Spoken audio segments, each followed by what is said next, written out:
اعوذ باللہ من الشیطان الرجیم، بسم اللہ الرحمن الرحیم۔ ڈسکور دی ورلڈ کے معزز دوستو، السلام علیکم۔ ناظرین اکرام، یہ دنیا عجائبات عالم سے بھری پڑی ہے۔ جہاں سے بھی اینٹ اٹھا کر دیکھ لیا جائے وہاں کچھ نہ کچھ عجب دکھائی دے گا۔ یوں تو ہر جگہ کا اپنا ایک خاص مقام ہے، مگر کچھ ایسی جگہیں اور مقامات ہوتے ہیں جو کہ انسان کو ورطہ حیرت میں مبتلا کر دیتے ہیں، جنہیں دیکھ کر پہلے تو ان کے ہونے پر یقین کرنا مشکل لگتا ہے، مگر اس سے بھی زیادہ حیرت انگیز اور دلچسپ بات یہ ہے کہ وہاں لوگ زندگی بھی بسر کرتے ہیں۔ ناظرین اکرام، آج ہم اپنی اس ویڈیو میں ایسے ہی عقل کو دنگ کر دینے والے شہر کے بارے میں بات کریں گے جو کہ صدیوں پہلے اپنا ایک الگ مقام رکھتا تھا، جسے ایل ڈراڈو کے نام سے یاد کیا جاتا ہے۔ یہ شہر ساؤتھ امریکہ کی ایک اسٹیٹ ٹیکساس میں واقع ہے۔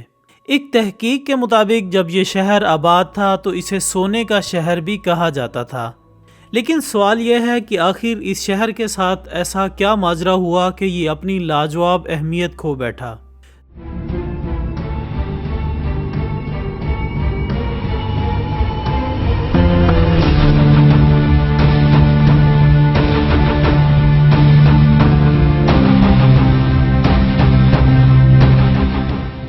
تو ناظرین اکرام، آج سے 2000 سال قبل جب یہ نایاب شہر آباد تھا تو اس شہر کے کچھ عجیب و غریب اصول ہوتے تھے۔ کہانی شروع ہوتی ہے راجہ لی ڈراڈ نامی ایک بادشاہ سے۔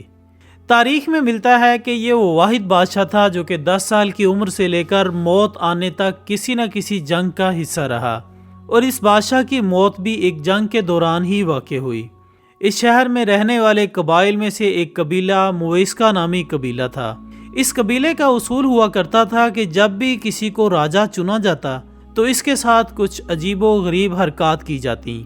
چنے جانے والے راجہ کے جسم سے سارے بال نوچ لیے جاتے، اور اس دوران وہ کافی تکلیف سے دوچار ہوتا۔ پھر اسے گائتا ویٹا نامی جھیل لے جایا جاتا اور وہاں اسے سونے کے پانی سے نہلا دیا جاتا۔ اس طرح راجہ سونے سے بنی ہوئی مورت جیسا نظر آتا۔ اس دوران راجہ کے جسم کو مختلف جگہوں سے کاٹا بھی جاتا تاکہ راجہ آئندہ آنے والی تکلیفوں کو آسانی سے برداشت کر سکے۔ جبکہ ایک اور روایت کے مطابق منتخب ہونے والے راجہ کو سونے کے زیورات سے لاد کر جھیل کے بالکل وسط میں لایا جاتا اور وہاں اس کے تمام زیورات کو اتار کر جھیل میں پھینک دیا جاتا، اور یہ عمل ہر 2 دن بعد دہرایا جاتا۔ اس طرح اس جھیل میں کافی صدیوں تک سونا پھینکا جاتا رہا۔ یہی وجہ تھی کہ اس جھیل کی تہ ہیرے جواہرات سے بھر گئی۔ ناظرین، جھیل میں سونے کی مقدار اس قدر بڑھ گئی کہ اس شہر کو سونے کے زیورات کے طور پر مخصوص کر دیا گیا۔ راجہ کے آس پاس کے علاقوں کو عالیشان محل کے طرز پر سجایا گیا۔ خواتین حضرات، کہا جاتا ہے کہ اس شہزادے کے پاس سونے کے پہاڑ ہوا کرتے تھے، جس کو اس شہزادے نے شہر کی مختلف جگہوں میں چھپا رکھا تھا، حتیٰ کہ اس کے وزیروں مشیروں کو بھی ان پہاڑوں کا علم نہ تھا۔ دوستو، ابھی اس کو بادشاہ بنے کچھ ہی سال گزرے تھے کہ دوسرے جزیرے پر قبضے کے دوران یہ شہزادہ اپنی جان سے ہاتھ دھو بیٹھا۔ اس کے ساتھ ہی اس شہر کو ایک خطرناک بیماری نے گھیر لیا، جس نے دیکھتے ہی دیکھتے ہزاروں زندگیاں نگل لیں، اور جلد ہی یہ شہر ویران ہوتا گیا، اور پھر اس نامور شہر کو جنگلات نے گھیرے میں لے لیا۔ دوستو، یہ بات راز ہی رہتی اگر اسپین اور دیگر ممالک سے تعلق رکھنے والے کچھ جرنیل اس علاقے کا دورہ نہ کرتے، جنہیں اپنے کچھ ذرائع سے خبر ملی کہ یہاں خزانے دفن ہیں۔ انہی خزانوں کا پتہ لگانے کے لیے انہوں نے 900 سپاہیوں کو ساتھ لیا اور اس شہر کی طرف نکل پڑے۔ موسم کی شدت نے اس عملے کو بے حال کر دیا۔ سفر کی دشواری اور موسم کی سختی کی وجہ سے یہ عملہ صرف 200 افراد تک رہ گیا۔ ہر طرف ویرانی، جنگلات اور شکاری جانوروں کی دہشت کو دیکھتے ہوئے کچھ سپاہی واپس بھاگنے پر مجبور ہو گئے۔ چاروں طرف سے ناکامی کے بعد ان جرنلز نے واپس لوٹنے کا فیصلہ کیا، جبکہ اسپینش جرنل نے ہمت نہ ہاری اور حالات کا ڈٹ کر مقابلہ کیا۔ اس اسپینش جرنل نے ابھی کچھ مزید سفر کیا ہی تھا کہ اس کو جانور نما کچھ مفوق الفطرت انسان دکھائی دیے۔ ان انسانوں کو دیکھ کر تو جیسے ان پر وحشت طاری ہو گئی۔ انہوں نے سوچا کہ شاید یہی وہ واحد ذریعہ ہے جس کی مدد سے ہم خزانے تک پہنچ سکتے ہیں، لہٰذا انہوں نے فیصلہ کیا کہ ان کا تعاقب کیا جائے۔ ناظرین، ان کا پیچھا کرتے کرتے وہ ایک ایسی جگہ پر جا پہنچے جہاں اسپینش سپاہیوں نے اس قبیلے کو یرغمال بنا لیا۔ اس اقدام کے بعد ان میں ایک خوشی کی لہر دوڑ گئی کیونکہ اب منزل بہت قریب تھی۔ اس قبیلے کے سردار کے بتانے پر انہوں نے ایک جھیل کی طرف رخ کیا۔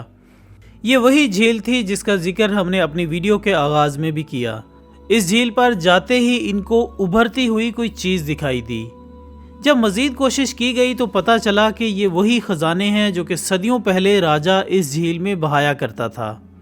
اس کو دیکھتے ہی اسپینش جنرل نے مزید کھدائی کا حکم دیا۔ اس کے سپاہیوں نے اس جھیل کے آس پاس کی کھدائی شروع کر دی۔ اسپینش جنرل نے اس شہر کے بیشتر حصے صرف اس نیت سے کھود ڈالے کہ قیمتی خزانہ اس کے ہاتھ آ جائے، مگر بھرپور محنت کے باوجود یہ کوئی خاص کامیابی حاصل نہ کر سکا اور یہ جنرل پتہ لگانے سے قاصر رہا کہ راجہ نے اپنا خزانہ کہاں چھپا رکھا تھا۔ لیکن اس کے ساتھ ساتھ اس کو انفرادی طور پر یہ کامیابی ضرور حاصل ہوئی کہ جھیل میں موجود سینکڑوں کلوگرام کا سونا اس کے حصے میں آ گیا، لیکن ابھی بھی وہ باقی بڑے ذخائر سے مایوس تھا۔ دوستو، کہا جاتا ہے کہ آخرکار اس نے مایوسی کے عالم میں وطن واپسی کا فیصلہ کیا، اور اس واقعے کے بعد یہ اتنا دل برداشتہ ہوا کہ دوبارہ کبھی بھی اس نے وہاں کا رخ نہیں کیا۔ ناظرین، یہ علاقہ آج بھی موجود ہے اور موجودہ دور میں اس کو کولمبیا کہا جاتا ہے، لیکن ہزاروں سائنسدان آئے اور کھوج لگانے کا فیصلہ کیا، لیکن ناکامی ہی سب کا مقدر بنی۔ آج تک کوئی بھی انسان پتہ نہ لگا سکا کہ شہزادے کا خزانہ کہاں دفن ہے۔ دوستو، دنیا میں بے شمار اور بھی خزانے دفن ہیں جو کہ اپنی مثال آپ ہیں۔ کولمبیا کا خزانہ بھی انہی گمشدہ خزانوں میں سے ایک ہے، اور شاید اب یہ خزانہ ہمیشہ کے لیے دفن ہو چکا ہے، جس کی اب باقیات بھی باقی نہیں رہی۔ تو دوستو، یہ تھی ہماری آج کی مختصر ویڈیو۔ ہم امید کرتے ہیں کہ آپ کو یہ ویڈیو ضرور پسند آئی ہوگی۔